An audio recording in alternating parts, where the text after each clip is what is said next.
మన ప్రభువును రక్షకుడునైన యేసుక్రీస్తు నామములో అందరికీ శుభాభివందనములు.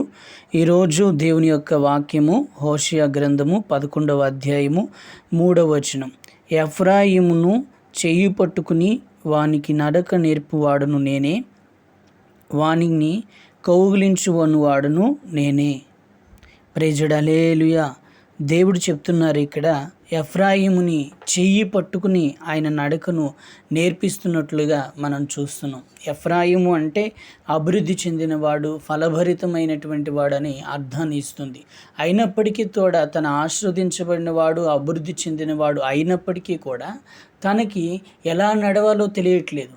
తన ఆశీర్వాదాన్ని ఎలా కాపాడుకోవాలో తెలియటం లేదు. అందుకని దేవుడు చెప్తున్నారు, నీ చేతిని నేను పట్టుకుని నేను నడకను నేర్పుతాను, నిన్ను కౌగులించుకుంటా నేను అని ప్రభు చెప్తున్నారు. ప్రేమైన దేవుని బిడ్డలారా, నేడు మనం కూడా అనుకునవచ్చు, బాగా అభివృద్ధి చెందాము, మనం నడవడం తెలుసు, మనకు మార్గం తెలుసు, మన గమ్యం తెలుసు, ఎవరి మాట వినవసరం లేదు అని మనం అనుకుంటాం. కానీ మనకు నడక తెలియదు.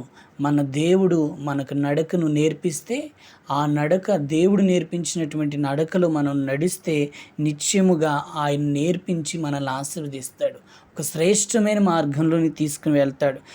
దేవుడు అంటాడు, నేను వాడిని కౌగిలించుకుంటాను అంటాడు.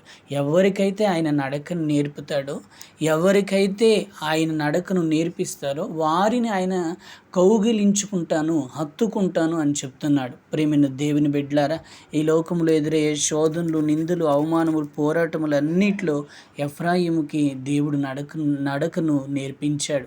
మనము కూడా మన గొప్ప దేవుడు మనకు నడకను నేర్పించాలని ఆశపడ్డ దేవుడు మనల్ని కౌగిలించుకోవాలని, మనల్ని హత్తుకోవాలని, ఆయన హక్కున చేర్చుకోవాలని ఆశపడ్డ దేవుడే మనతో మాట్లాడుచూ ఉన్నారు. నిశ్చయముగా ఎఫ్రాయిమును హక్కును చేర్చుకున్నవాడు, నడకను నేర్పినవాడు మనకును నేర్పినుగాక.